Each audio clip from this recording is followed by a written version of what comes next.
Bem, queridos, capítulo 3 da primeira carta de Pedro.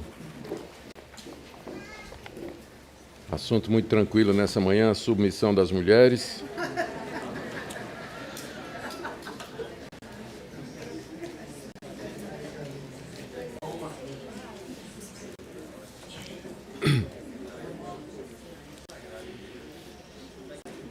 Acho melhor a gente orar, né? Vamos orar. Pai, mais uma vez te damos graças pela oportunidade de estudar a Tua Palavra. Nós pedimos que ela seja lâmpada para os nossos pés, luz para o nosso caminho, e como espada, martelo, como vento, água, pão, ela seja usada por Ti para moldar a nossa vida de acordo com o Teu querer e a Tua vontade. Obrigado pelo tempo que o Senhor já nos deu em torno dessa carta. Pedimos que o Senhor continue a nos iluminar para compreendê-la e aplicá-la aos nossos corações. Em nome de Jesus. Amém. Teve uma questão que não foi feita ontem, no período de perguntas e respostas, que depois me foi feita em particular, que eu achei que deveria mencionar aqui. Uma coisa que eu gosto muito nesse período de perguntas e respostas é que me dá a oportunidade para corrigir alguma coisa que eu poderia ter dito e não disse, ou que disse, mas não ficou claro, né? Então, uma pessoa me perguntou no tópico da submissão do cristão às autoridades, particularmente naquele caso que eu estava explicando, que fica no capítulo 2, verso 18, dos servos que tinham que ser submissos aos patrões, inclusive os perversos. Então alguém me perguntou se é errado um crente ir à justiça quando ele está sendo tratado injustamente no trabalho. Então era uma pergunta que cabia e que é muito válida. Então, eu queria responder agora, como eu entendo. Eu entendo que se num ambiente de trabalho o crente está sendo maltratado, os seus direitos estão sendo tirados, de alguma forma ele está sendo oprimido, a lei brasileira permite que ele use de dispositivos legais para que essa questão seja resolvida. Então, eu não vejo nenhum problema um crente apelar para as autoridades quando no ambiente de trabalho ele está sendo oprimido, seus direitos estão sendo tirados, ele está sendo explorado e assim por diante. Um precedente bíblico para isso é o apóstolo Paulo, que era cidadão romano, e como cidadão romano ele tinha o direito de ser ouvido e se defender antes de ser apenado. E em duas ocasiões ele foi apenado, inclusive uma foi preso e na outra ele foi chicoteado, sem que tivesse oportunidade de defesa. E ele apelou. Ele apelou para os seus direitos. E uma terceira vez foi quando ele percebeu que o julgamento dele estava demorando, ele estava preso em Cesareia, e antes de ir para Roma, que o julgamento dele estava demorando e que Félix estava querendo suborno para tratar do caso dele. Aí ele usou um outro direito que ele tinha, que foi apelar para o imperador, que era um direito que todo cidadão romano tinha. Então, o crente pode se fazer valer das leis do país quando ele está sendo injustiçado, oprimido, explorado e assim por diante. Há duas exceções, eu acho. Alguém também, até nesse sentido, alguém até me perguntou, e participar de manifestações, tipo assim, a favor do impeachment, ou greves e tudo mais. Eu digo, se for legal, se a lei brasileira permitir, não vejo problema nenhum, né? Na verdade, eu quase que vou numa manifestação a favor do impeachment. Só que ia ter que dar muita explicação, aí achei melhor não. Mas no coração eu fui. Então, mas é legal, né? A lei brasileira permite esse tipo de manifestação, permite greve, tem greves que são permitidas, né, em setores da sociedade. Então o cristão, ele é cidadão brasileiro, ele pode usar esses direitos. Há algumas situações, porém, em que ele não deveria fazer, e que Paulo fala. Por exemplo, lá em 1 Coríntios capítulo 6, Paulo diz que se você tem... E Paulo está reclamando de um irmão que está processando o outro por conta de questões dessa vida. Ou seja, dois irmãos em Cristo brigaram por conta de uma questão material, a gente não sabe o que era, não sabe se era uma herança, se era um negócio que não deu certo, uma sociedade, e um que se sentiu lesado, resolveu processar o seu irmão diante do tribunal. Paulo disse, era melhor que você sofresse do que você expusesse o nome de Cristo perante juízes iníquos, né? Que os caras vão dizer, olha aí, tudo entregarei, eles cantam na igreja, tudo entregarei, mas na hora que mexe no bolso, está aí um brigando com o outro, né? essa questão de dinheiro, né? Então, Paulo diz que em situações em que o nome do evangelho está envolvido, era melhor sofrer o dano. Era melhor sofrer o dano do que você ir buscar seus direitos contra irmãos e que acaba expondo o evangelho a escândalo. Segunda coisa quando você for valer dos seus direitos, perguntar qual é o motivo. Porque às vezes o crente quer simplesmente se aproveitar. Tem crente que faz isso. Ele vê uma chance fácil, legal, de ganhar um dinheiro a mais, né? E ele então vai começar uma briga ou vai entrar em querela e assim por diante. Não porque é uma questão de justiça, mas porque ele viu ali uma oportunidade de ganhar um dinheiro fácil. Então, se a motivação é essa, ela está errada. E o cristão deveria se abster disso. Tá? Então, ele pode usar os seus direitos, é assim que eu entendo, ele pode usar os seus direitos, desde que a motivação seja correta e que o nome do evangelho não esteja em jogo. Há muitas situações aí cinza, né? Difícil, borderline. Às vezes você está trabalhando para um patrão que se diz evangélico, mas o cara é realmente opressor, injusto, e aí em casos como esse, eu sugiro Mateus 18, você primeiro tratar a nível de irmão, como cristão, tentar uma solução pastoral, eclesiástica, não é? E antes de já partir para a justiça e para resolver. Então foram essas perguntas que não foram feitas, mas eu achei que se feitas ajudaria, então estou trazendo antecipadamente. Muito bem. Hoje nós vamos ver sobre casamento, amigos e inimigos. São 3 assuntos diferentes, não estão bem relacionados, né? Então é que ele fala de casamento, eu estou seguindo a sequência, né? Depois fala como tratar os irmãos, depois fala como tratar os inimigos. Tá? Então, o título não ficou bom não, né? Não ficou não. Mas tudo bem, eu vou ver se muda. Vamos ler então a primeira parte aqui, onde Pedro fala sobre casamento, papel da mulher e do marido. Capítulo 3, de 1 a 7. Mulheres, sede vós igualmente submissas a vosso próprio marido, para que, se ele ainda não obedece à palavra, seja ganho sem palavra alguma por meio do procedimento de sua esposa, ao observar o vosso honesto comportamento cheio de temor. Não seja o adorno da esposa o que é exterior, como frisaro de cabelos, adereços de ouro, aparato de vestuário. Seja, porém, o homem interior do coração, unido ao incorruptível trajo de um espírito manso e tranquilo, que é de grande valor diante de Deus. Pois foi assim também que a si mesmas se ataviaram outrora as santas mulheres que esperavam em Deus, estando submissas a seu próprio marido. Como fazia Sara, que obedeceu a Abraão, chamando-lhe Senhor, da qual vós vos tornastes filhas, praticando o bem e não temendo perturbação alguma. Maridos, vós igualmente vivei a vida comum do lar, com discernimento e tendo consideração para com a vossa mulher como parte mais frágil. Tratai-a com dignidade, porque sois juntamente herdeiros da mesma graça de vida, para que não se interrompam as vossas orações. Nas mensagens anteriores, nós vimos como Pedro desenvolve as implicações práticas daquela grande salvação que Deus nos deu e da qual ele fala nos versículos iniciais do capítulo 1. Como Deus nos regenerou para uma viva esperança, mediante a fé no Senhor Jesus, a quem amamos e em quem nos deleitamos sem nunca ter visto. Salvação essa que foi anunciada pelo Espírito Santo no Antigo Testamento e agora, pelo mesmo Espírito, nos trazida pelos apóstolos e evangelistas. Ter sido salvo implica em santidade de vida, ainda capítulo 1, amor aos irmãos, capítulo 1, desejo pela palavra, capítulo 2, vida em comunidade, ainda capítulo 2, e uma série de relacionamentos. Como me relaciono com o mundo, ainda capítulo 2, e com o Estado e no trabalho, ainda capítulo 2. E agora, nessa linha de raciocínio, Pedro continua a desenvolver as implicações da salvação na área da família, particularmente na questão do casamento, as responsabilidades da esposa e do marido. Aqui é preciso a gente lembrar que Pedro está... que a gente poderia perguntar por que ele não falou de outros grupos, não é? Ele falou dos escravos, ele falou dos cidadãos em sujeição ao Estado, né? Agora vai falar da mulher. Então, por que esses grupos em particular?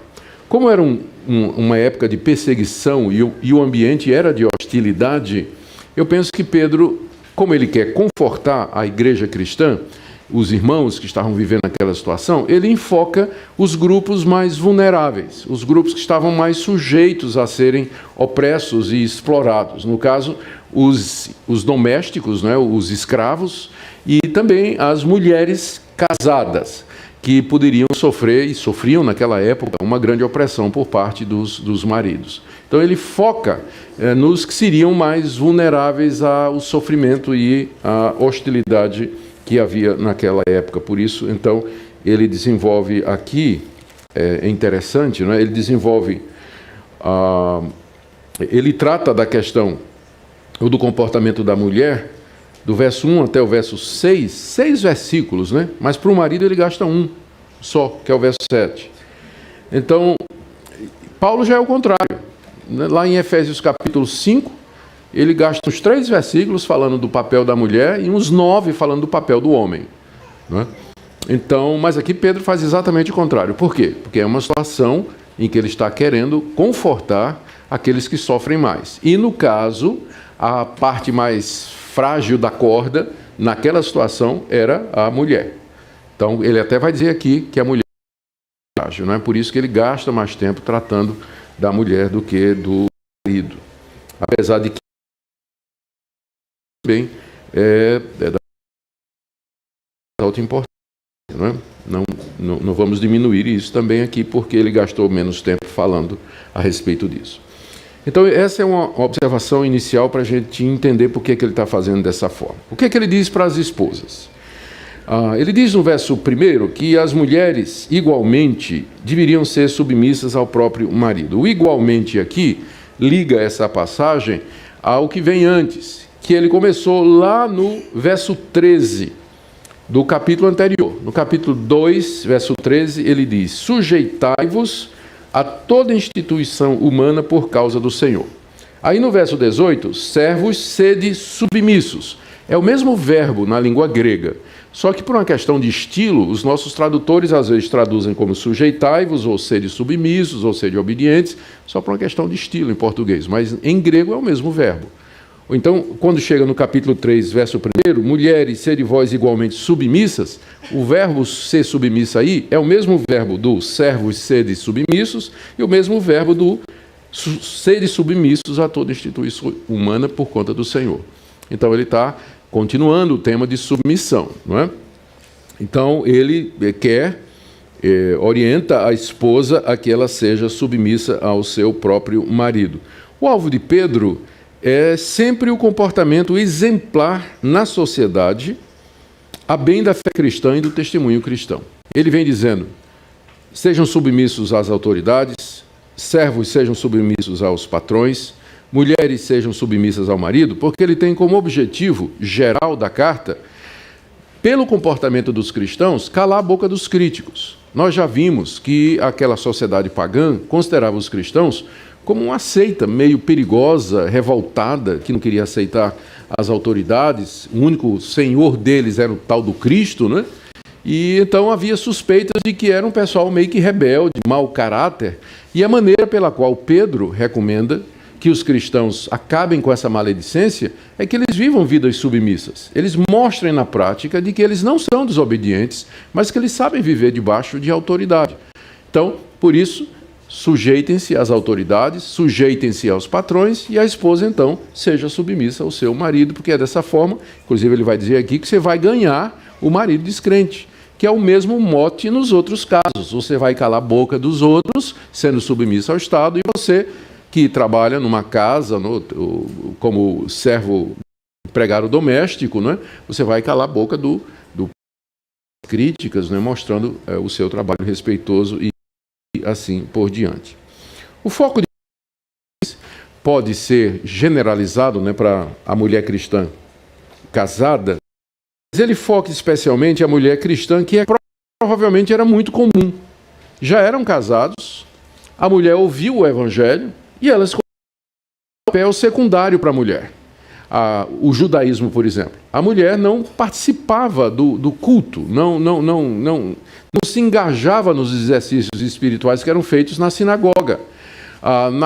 No próprio templo tinha o átrio das mulheres, onde elas ficavam segregadas dos homens, enquanto que os homens participavam, ofereciam os sacrifícios e todos aqueles outros exercícios espirituais. Na sinagoga, os homens ficavam no centro. Pensa numa igreja que tem uma... Como é o nome? Que fica em cima? Uma galeria. Então, na sinagoga, as mulheres ficavam na galeria, vendo os homens fazerem a leitura da Bíblia, fazendo a oração, ouvindo a palavra. Então, a mulher era meio que segregada. Na rua, o rabino, quando andava, a mulher vinha 3 metros atrás, né? Não podia nem andar de braço dado com ele, ela vinha atrás. Um filósofo da época, eu não sei quem foi, mas ele dizia que mulher não precisava, não sei se foi Sócrates, Aristóteles ou alguém, um desses, mas dizia que a mulher não precisava de religião porque ela não tinha alma, né? Mulher não tinha alma, por isso ela não precisava de... É um idiota, é claro. Desalmado, né? Desalmado.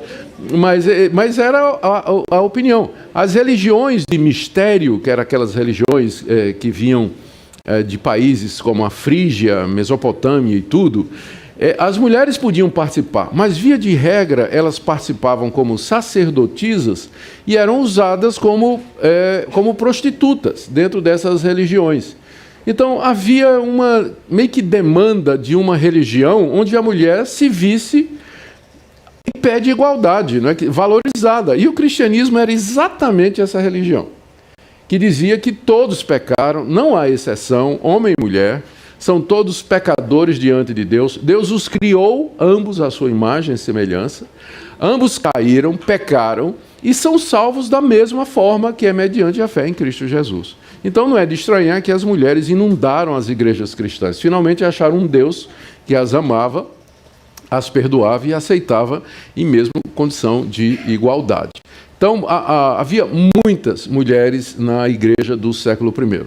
Um exemplo disso é o capítulo final da carta aos Romanos, onde o apóstolo Paulo faz recomendações e manda lembranças para pessoas que estavam em Roma e que o conheciam. E entre elas há uma dezena de mulheres que ele menciona, algumas que ele chama de protetora, outras que ele diz que eram como uma mãe para ele, outras que abriam suas casas para receber as igrejas. Ou seja, a mulher desenvolveu um papel fundamental no nascimento da igreja cristã.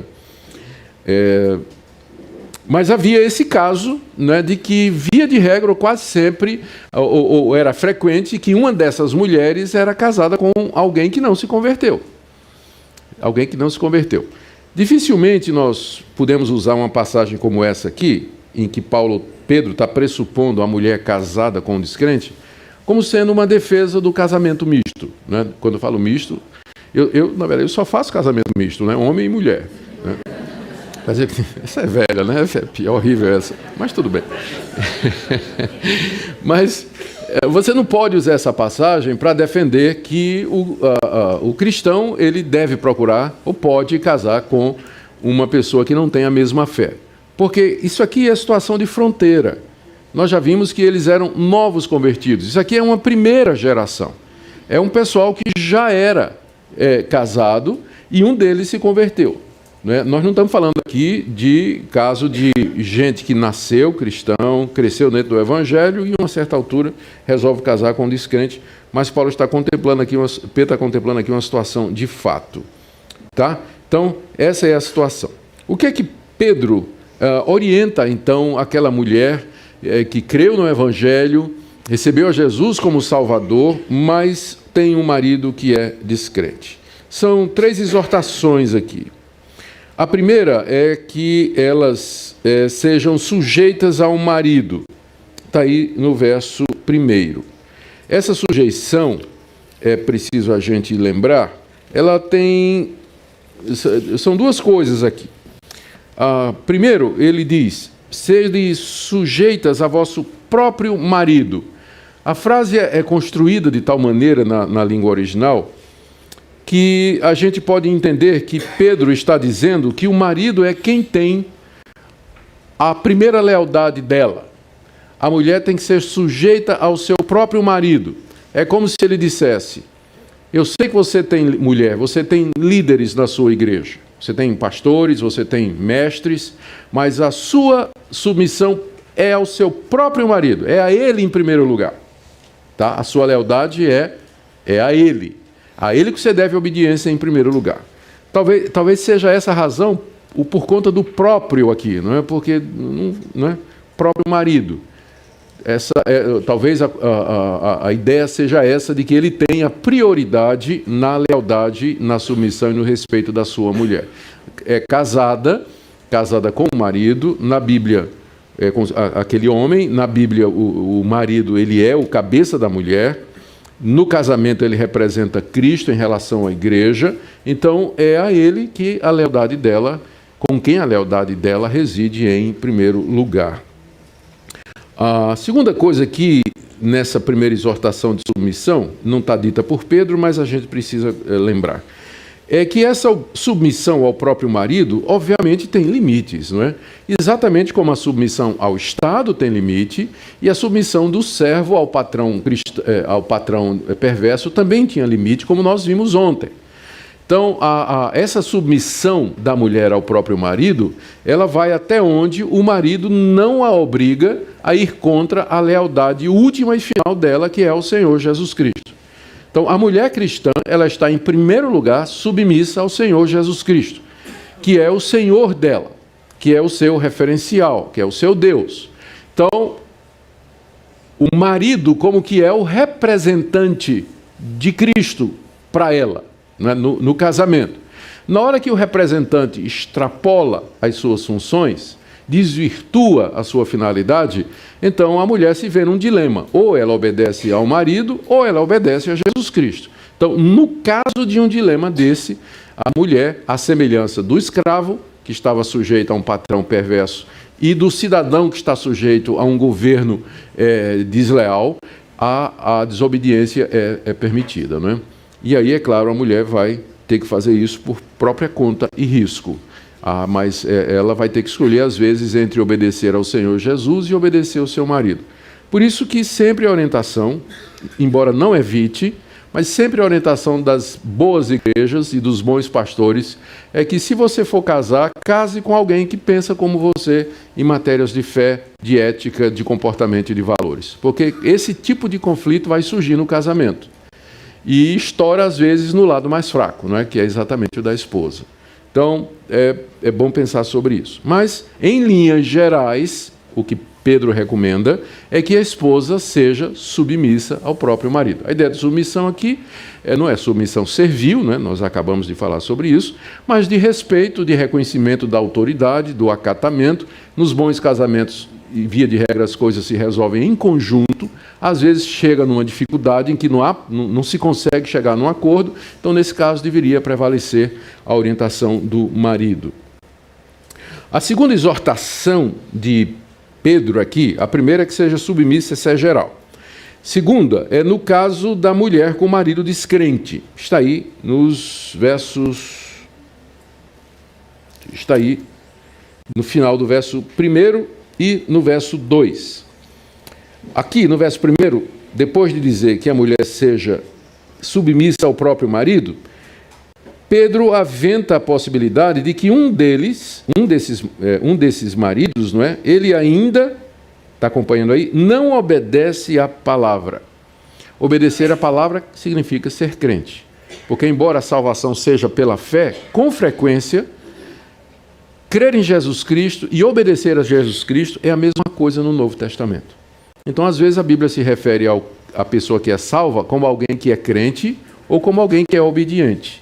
As duas coisas são usadas no mesmo sentido, porque crer e obedecer é a mesma coisa na Bíblia. Quem crê, obedece.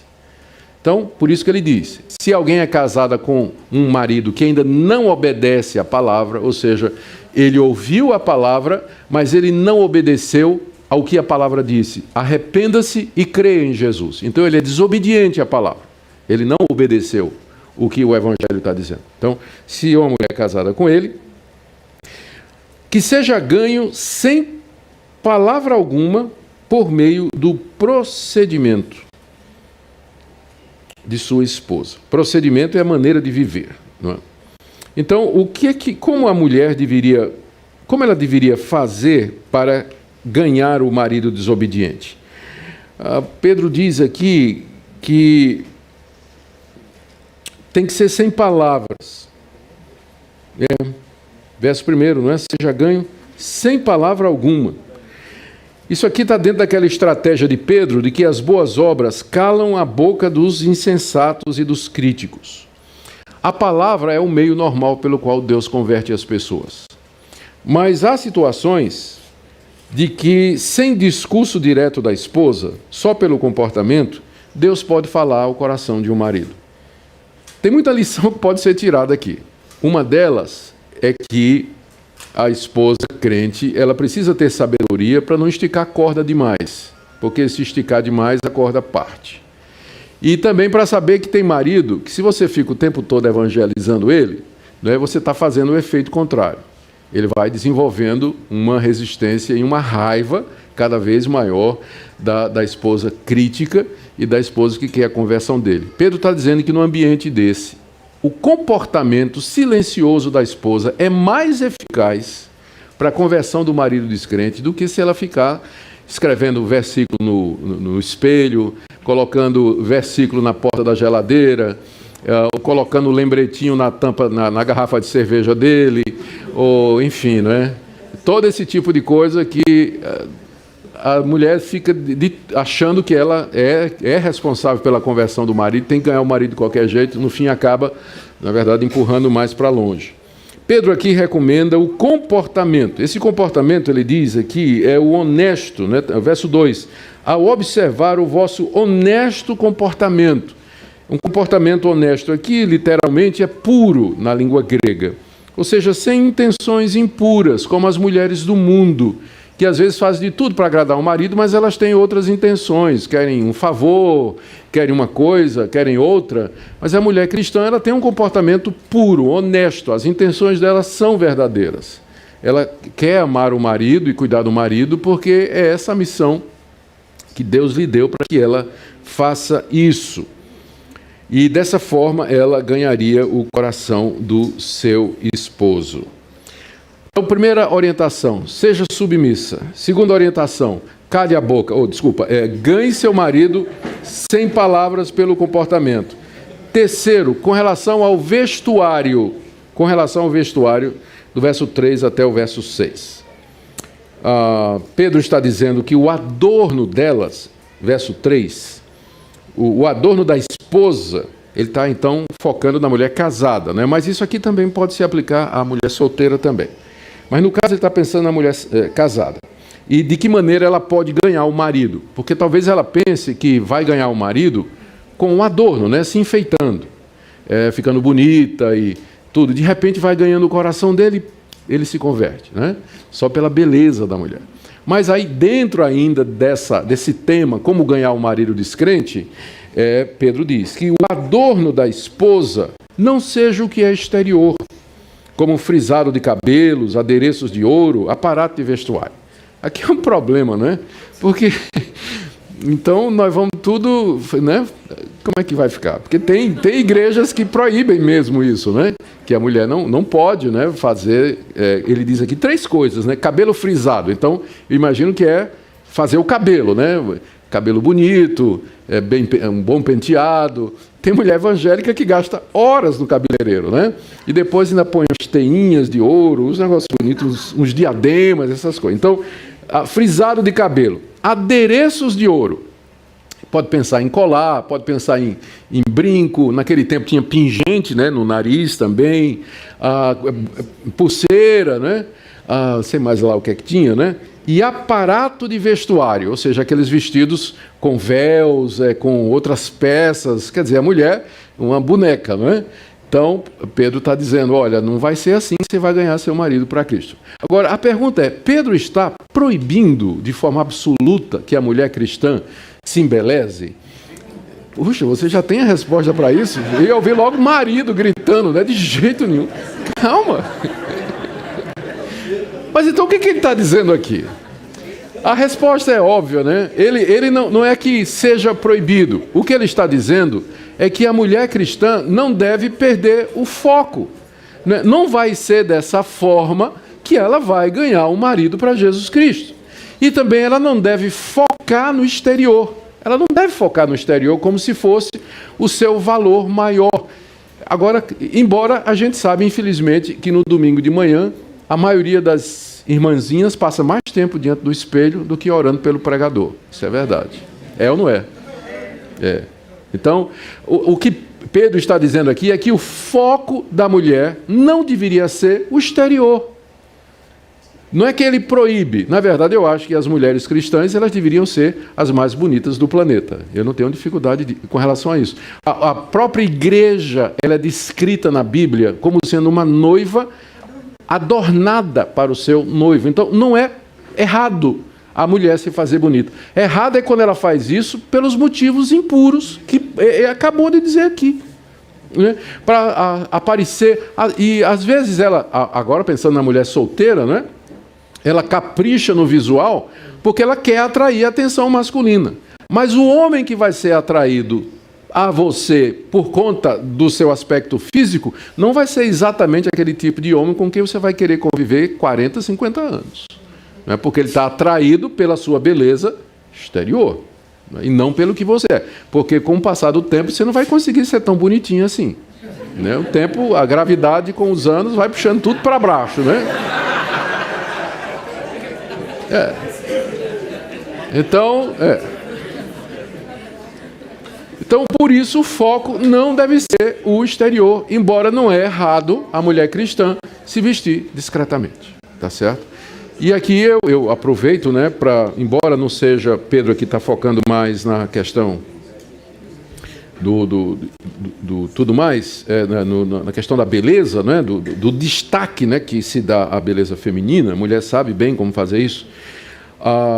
Eu estava lendo uma reportagem, eu não sei se vocês viram, estava aí nas mídias sociais, que eu não sei em que país foi, desses aí, eu devia ter prestado mais atenção, mas um desses aí, secretário de segurança, alguém responsável aí, disse que responsabilizou o Ocidente, ou a maneira da mulher ocidental se vestir, como sendo a causa para que no Oriente, um desses países fechados aí, estava aumentando o número de estupro e de violência contra a mulher. O que acontecia? Nesses países onde a mulher usava véu, burca, só apareciam os olhos assim e tudo mais, com a influência da cultura ocidental, onde a mulher anda, né?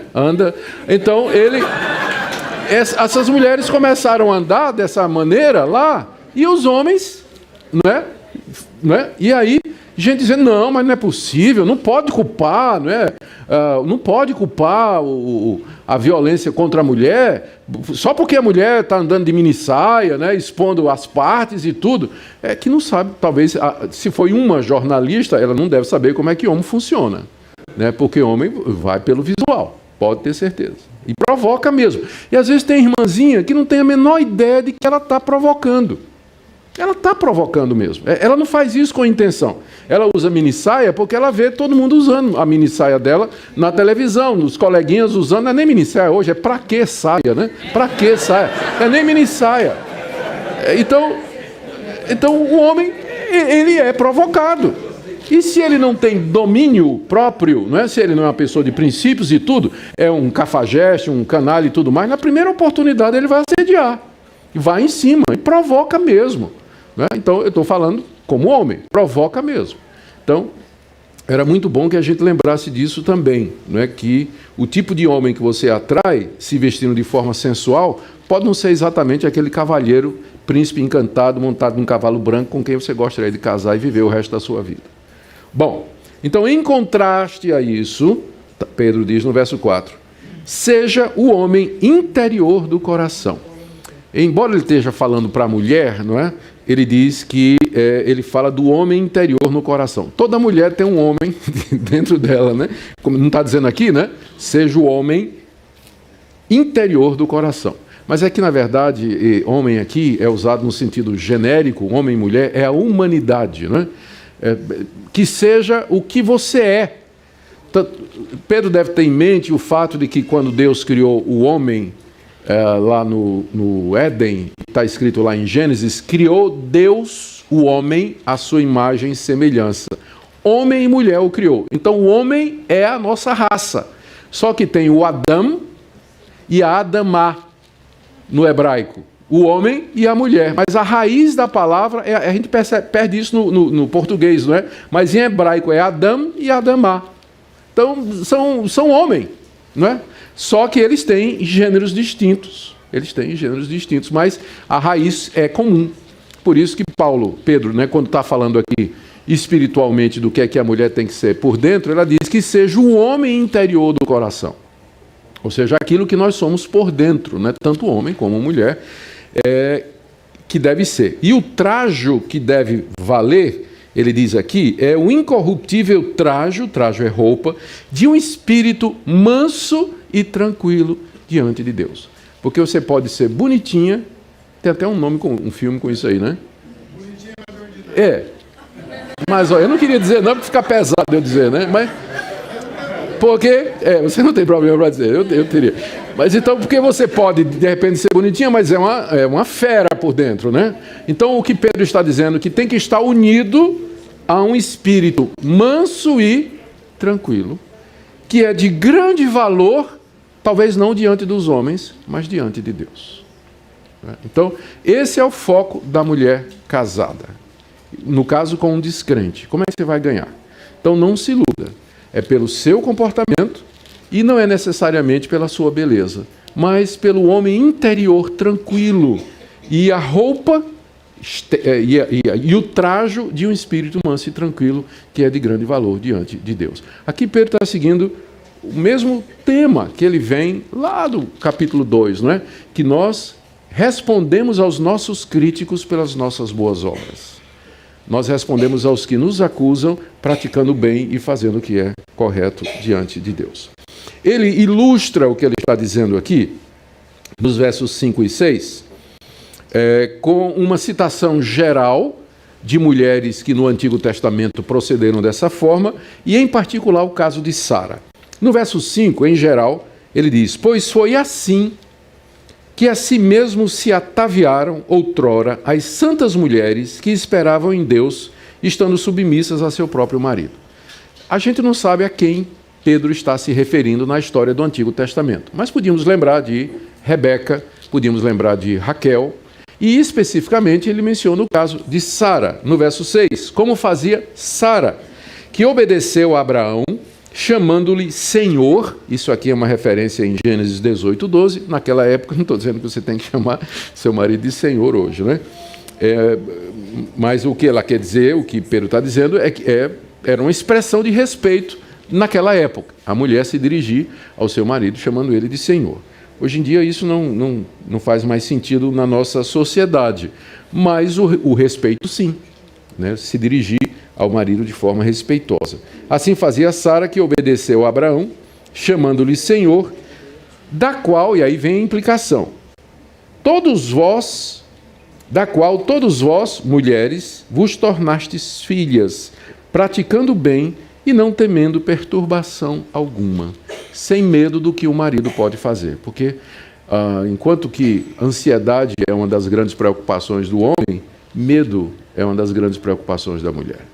Então, se a mulher está praticando o bem, está fazendo o que é correto, ela não precisa temer, diz aqui Pedro, perturbação nenhuma. E no contexto, perturbação que vem da parte do marido descrente. Há exceções, nós sabemos disso, né? Mas aí também é outra questão. Aqui eu fiz uma anotação aqui, de que eu precisava conversar com vocês a respeito. Tem outra passagem no Novo Testamento que fala do caso da mulher casada com descrente. O que Pedro está contemplando aqui é um caso em que o descrente quer continuar com a mulher crente. Porque acontecia muitas vezes que a mulher se convertia e o marido, então, largava ela na hora, por conta da má fama que tinha o cristianismo. Então, largava a mulher mesmo. Não, você agora está nessa religião aqui, vá-se embora, vá lá para seus deuses, né, que eu vou continuar com os meus. Mas, às vezes, havia casos em que o descrente, ele queria continuar. Aí, veja a orientação aqui, eu queria que você deixasse aí 1 de Pedro aberta e voltasse um pouquinho lá para 1 Coríntios, capítulo 7.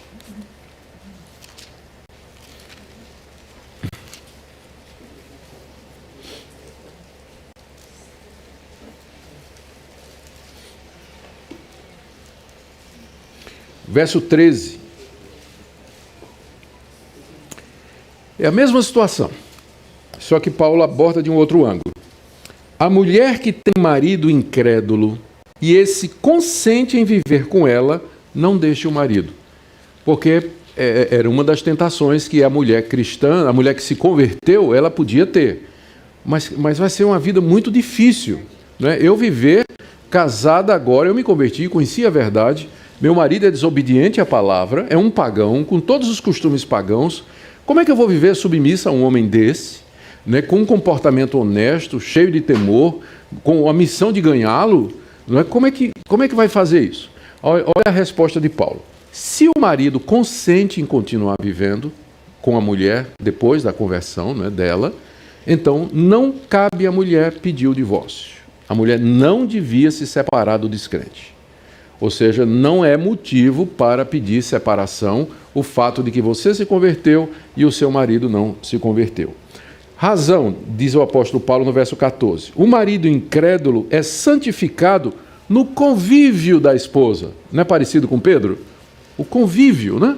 No dia a dia, o comportamento dela. E a esposa incrédula é santificada no convívio do marido crente. Vale para o outro lado também. De outra sorte, os vossos filhos seriam impuros, porém agora são santos. Os filhos vão crescer. Santos não quer dizer que são convertidos, mas eles vão... santo quer dizer separado. Eles vão crescer dentro do ambiente em que pelo menos a mãe é crente. E vão desde cedo ouvir a palavra de Deus, conhecer o Evangelho. E há uma bênção especial sobre isso. Mas, verso 15, se o descrente quiser apartar-se, que se aparte. Nesse caso, não fica sujeito à servidão nem o irmão, nem a irmã. Deus vos tem chamado à paz. Se o marido descrente disser, não, eu não quero mais continuar com você, porque você agora está seguindo essa seita aí, eu não quero. Então, se ele quiser se apartar, então a mulher pode deixar com que ele se aparte. A razão, Paulo diz aqui, é que nesse caso, em que a iniciativa é do descrente, o irmão e nem a irmã fica sujeito à servidão. A servidão seria essa ligação ou escravidão a um casamento onde a outra parte quer ir embora. Porque Deus vos tem chamado à paz. E aí a pergunta no verso 16. Pois como sabes, ó mulher, se salvarás o teu marido? Porque às vezes uma mulher diz assim, não, eu vou continuar nessa situação, apanha do marido, o marido maltrata, quer ir embora, larga e tudo, e ela não quer deixar ele embora, dizendo assim, não, mas eu tenho a missão de ganhá-lo. Aí, mas a pergunta aqui, como sabes, ó mulher, se salvarás o teu marido? Como é que você sabe? Ou seja, há situações, nesse tipo de casamento, Deus conhecendo a situação, ele abre essa porta, quando o marido descrente, ele quer ir embora. Ele quer ir embora. Nesse caso, a mulher crente, ela está desobrigada, mas não deveria partir dela a iniciativa da separação por conta dela ser crente e o marido não. Tudo bem. Agora vejo dos maridos que as mulheres estão esperando longamente, né, que eu fale a respeito desse assunto. Hoje tem até biscoitinho. Ah, não, não é não. Psiquiatra. O Marquinhos. Não, é outra coisa aqui que eu acho que eu posso estragar a surpresa, não vou nem mexer.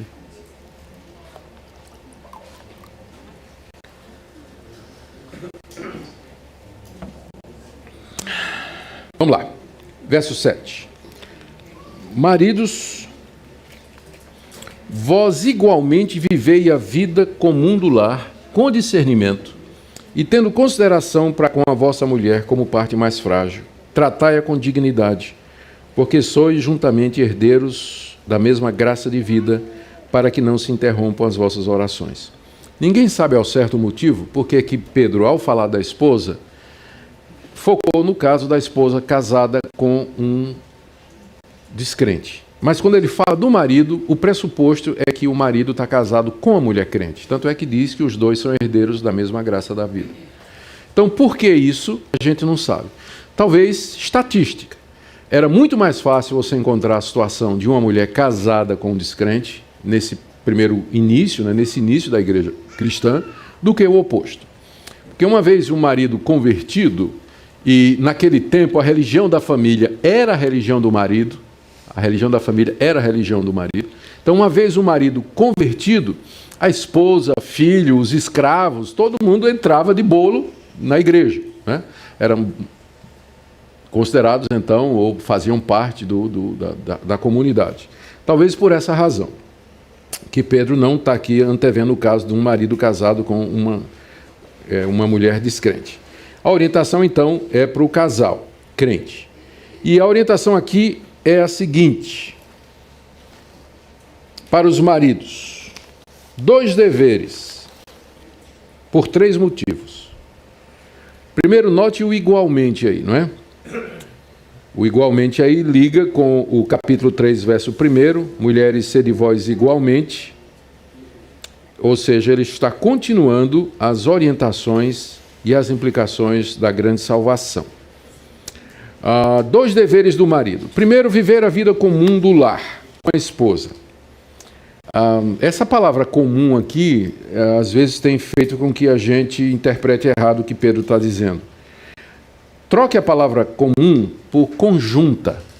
Porque comum, quando a gente pensa assim, a vida comum do lar, a primeira coisa que vem à cabeça é lavar prato. Não é isso? Primeira coisa, lavar prato, lavar roupa, limpar a casa. Mas não é isso que Pedro está dizendo aqui. Quando ele fala a vida comum do lar, ou seja, as coisas... comum quer dizer conjunto. O que vocês dois têm em comum? O que ele está dizendo é que o marido ele deve conviver com a sua esposa, coabitar com ela, seria outra tradução. Viver com ela na mesma casa, ou seja, ser um homem caseiro, participar com a esposa na construção do lar.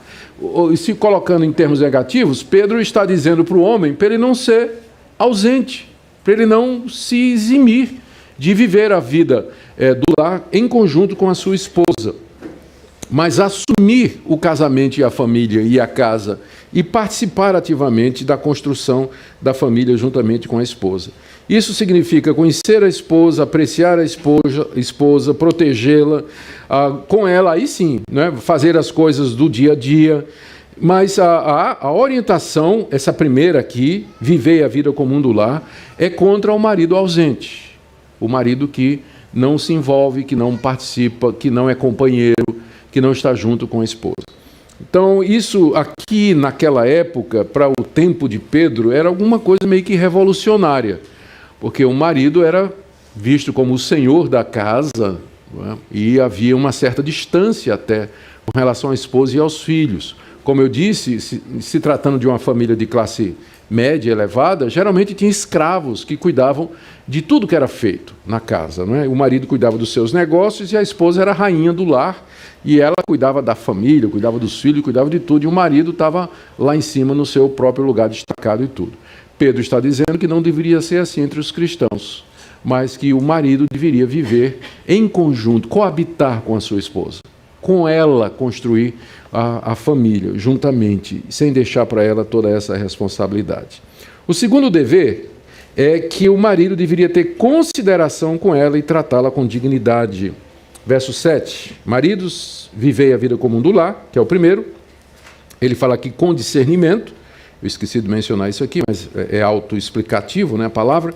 Segundo dever, tendo consideração para com a mulher.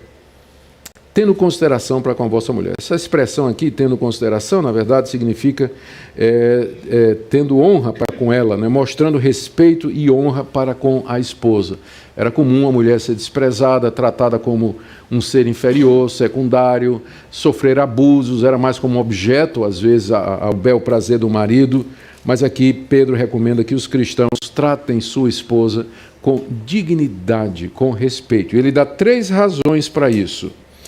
É sempre importante lembrar que toda vez que Deus manda que a gente faça uma coisa, Ele dá um motivo. Porque Ele quer que a nossa obediência seja uma obediência convicta. Porque uma pessoa convencida contra a sua vontade ainda é da mesma opinião anterior. Então Deus quer que a gente obedeça porque a gente está convencido de que aquilo é o certo a fazer. Então, quando Ele manda que viva a vida comum do lar, e trate a mulher com dignidade, ele dá 3 razões. A primeira, a mulher é o vaso mais frágil, verso 7, não é? Tratando a vossa mulher com dignidade. e tendo consideração para com ela como parte mais frágil. A palavra parte no grego é vaso, o vaso mais frágil. A figura é que Deus nos fez como vasos. Vasos tinham objetivos, tinham propósitos, eles eram usados para diversas finalidades. A mulher é o vaso mais frágil, não no sentido psicológico, espiritual, intelectual, mas evidentemente físico. Né? Ela é mais frágil do que o homem. Ela é mais frágil, ela tem menos força do que o homem. Em alguns casos também pode-se falar até menos resistência. A gente sabe disso até na prática, o mundo sabe disso. Tem modalidades nos esportes, ninguém vai colocar as mulheres para brigar em MMA com os homens, né? E no pau no ringue com o homem. Embora tenha mulher aí que entra em cara mesmo, né? Mas atletismo, corrida, natação, né? Até nessas modalidades há distinção, porque sabe-se que há uma diferença física, né? Biológica, que tem que ser respeitada. Então, a mulher, ela é mais frágil, por isso ela precisa que o homem tenha discernimento, não é? Não pode forçar os limites da sua esposa. Tem que lembrar que ela precisa de descanso, precisa de cuidado e assim por diante. Esse é o primeiro motivo. Segundo, que é colocado, é que ela é co-herdeira da mesma graça da vida. Final do verso 7. Sois juntamente herdeiros da mesma graça da vida. Provando que, quando diz que a mulher é vaso mais frágil, isso não quer dizer que ela é inferior intelectualmente ou espiritualmente, porque logo em seguida Pedro diz, vocês são herdeiros da mesmíssima graça da vida. Então vocês vão herdar, espiritualmente vocês estão no mesmo nível diante de Deus e vão herdar a mesma coisa pela graça de Deus. E a terceira razão está aí no final do verso 7. Para que não se interrompam as vossas orações. Em resumo, Deus não atende à oração de marido que trata mal a esposa. Você já se perguntou por que Deus não está respondendo? Posso dar uma solução? Pergunte primeiro como é que você está tratando sua esposa.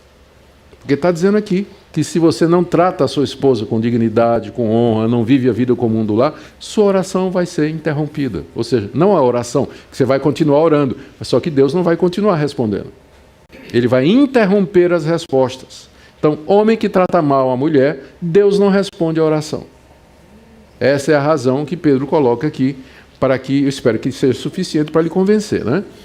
Seja suficiente para que você trate sua esposa com dignidade, com respeito e vivendo a vida comum do lar. Então essas são as orientações. Deixa eu correr rapidamente aqui para o final. Ainda dentro dessa linha, Pedro está desenvolvendo as implicações da salvação. Ele agora fala de que maneira, ele coloca um finalmente aí no verso 8, porque ele está encerrando essa sessão. Porque logo a partir do verso 13, ele vai começar a falar do sofrimento em particular. Não é que ele não falou do sofrimento até agora, ele falou, nós vimos isso. Mas ele vai focar agora na questão do sofrimento. Então ele está terminando as implicações práticas, morais e éticas da grande salvação que ele apresenta.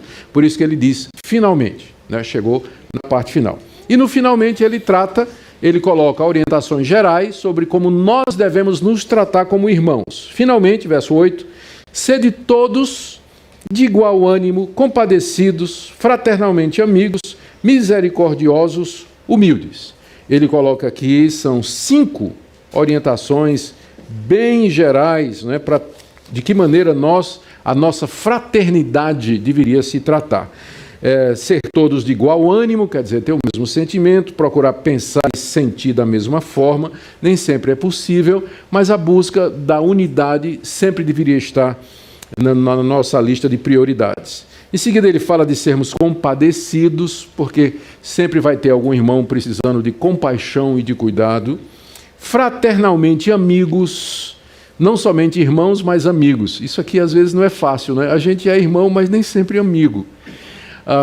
É complicado isso aqui, mas deveria procurar ser amigo dos irmãos. Que entre os nossos amigos, que no nosso círculo de amizade estejam os nossos irmãos. Isso deveria a gente procurar fazer também. Misericordiosos, a palavra é autoexplicativa, e humildes ou afáveis. São atitudes que Pedro recomenda para a comunidade, lá na igreja, desenvolver esse tipo de atitude. E aqui no verso 9, parece que ele muda o foco, ele não está mais falando tanto para a comunidade, mas para os inimigos aos quais ele já se referiu várias vezes aqui, não é? Verso 9, não pagando mal por mal ou injúria por injúria, antes pelo contrário, bendizendo, pois para isto mesmo fostes chamados a fim de receberdes bênção por herança. E aí ele faz uma citação do Antigo Testamento. Pois, como diz a Escritura, quem quer amar a vida e ver dias felizes, refreie a língua do mal e evite que seus lábios falem dolosamente. Aparte-se do mal, pratique o que é bom, busque a paz e empenhe-se por alcançá-la. Porque os olhos do Senhor repousam sobre os justos e os seus ouvidos estão abertos às suas súplicas. Mas o rosto do Senhor está contra aqueles que praticam males. É uma citação, se você quiser anotar, do Salmo 34, de 12 a 16. O que Pedro está dizendo aqui é que nós não devemos pagar os nossos inimigos na mesma moeda. Verso 9. Não pague mal por mal. Até aqui nós vimos que Pedro está tratando de cristãos que estavam sofrendo mal da parte da sociedade onde estavam inseridos. Só que eles não deveriam pagar aquele mal com o mesmo mal. Também injúria. Eles eram injuriados, caluniados, falavam mal deles, eles também não deviam responder com injúria. Isso aqui Pedro está refletindo o que Jesus Cristo ensinou e que Pedro ouviu da boca do próprio Jesus Cristo, como nós deveríamos amar os nossos inimigos. Se alguém bate na face direita, você dá a esquerda. Se alguém quiser levar a sua túnica, dá também a capa. Se quiser obrigar a andar uma milha, vai com ele 2. Pedro ouviu Jesus ensinar isso e agora ele está ensinando também para a igreja. Ou seja, não pague o mal com o mal, injúria com injúria, pancada com pancada, maledicência com maledicência. Ao contrário, bendizendo, fale bem, ore pelo bem daquela pessoa, pague o mal com o bem. E ele dá alguns motivos. O primeiro, para isto mesmo fostes chamados, a fim de receberdes bênção por herança. Mais uma vez, Pedro toca naquele tema do chamado. Vocês foram chamados para sofrer por causa da justiça. Lembra que a gente falou disso ontem? Ele repete isso aqui. Você foi chamado para bendizer os seus inimigos, fazer o bem a quem faz mal a vocês. Vocês tratarem com amor aqueles que procuram destruir a vida de vocês. Vocês foram chamados para isso. E aí ele faz uma citação do Salmo 34, de 12 a 16, que diz que os olhos de Deus estão sobre os justos e os ouvidos de Deus estão atentos ao clamor do justo. E que os olhos do Senhor estão contra aqueles que fazem o mal. O que Pedro está dizendo é, Deus está vendo. Deus está vendo e Deus está ouvindo. No tempo dele, da forma dele, ele haverá de fazer justiça e cobrar vingança dos seus inimigos, mas não cabe a nós fazer isso, tomar vingança daqueles que nos maltratam. E no Salmo 24, né, que ele cita aqui, na verdade é o Salmo, o 34, ele tem uma regrinha, né? Se você quer viver bem nesse mundo, cale a boca. Verso 10. Quem quer amar a vida e ver dias felizes, refreie a língua do mal. Evite que os seus lábios falem dolosamente. Gente linguaruda é sempre problemática, porque provoca inimigos, provoca reação. E hoje em dia, né, a gente é linguarudo no Facebook. Né? Começa a colocar, fala demais no Facebook, diz um monte de coisa. Aí vem os comentários, né? Aí vem a turma criticando. E aí a pessoa fica infeliz, né? Fica chateada, amargurada. Já vi gente dizendo, estou saindo do Facebook, estou eliminando da minha lista dos meus amigos, quem não faz isso e não sei. Mas a gente vai ver a razão, a pessoa provoca mesmo. Né? Ela fica colocando o Facebook. Antigamente, eu me lembro que eu tinha um diário, quando eu tinha 20 e poucos anos, 18 anos, eu tinha um diário, que eu escrevia o que me acontecia comigo, mas só quem conhecia aquele diário era eu. Hoje em dia o diário é o Facebook. Tossi, vai, põe no Facebook, né? Fui no banheiro, coloca lá. Isso mesmo. Vida aberta. E quer o quê? Né? Aí as pessoas entram, começam a criticar. Gente, eu estou preparando um presbítero da minha igreja, ele já me chamou e disse assim: pastor, o senhor precisa pregar na igreja sobre como as mídias sociais estão mudando a vida dos evangélicos. Facebook, Twitter, Instagram, né? Então está mudando a cultura. E esse presbítero tem razão, eu vou pregar sobre isso na minha igreja. Estou só me preparando, né, para ver o que é que eu vou dizer. Mas tem muita coisa para dizer a respeito disso. Como as mídias sociais estão mudando a cultura evangélica e a vida dos evangélicos. E eu não vou precisar... E aí vai ficar claro como a Bíblia é atual. Como, por exemplo, um princípio desse aqui. Você quer ser feliz? Cale a boca. Cale a boca. Escreva menos. Não se exponha. Não meta o seu nariz em áreas que você não sabe. Né? Não, e o pessoal fica repicando notícia, é impressionante. Grupo de WhatsApp, então, de vez em quando, aviso à população. Desapareceu o menino fulano de tal, procurando tal. É fake. O cara não se dá nem ao trabalho de verificar se... Ou então, saiu a notícia de que o governo resolveu agora proibir os cristãos de se reunir e tal. Aí a turma sai, né, olha... Né? Compartilha, olha por isso, você vai saber, é fake, não é notícia falsa, mas direto em grupo de WhatsApp isso aí.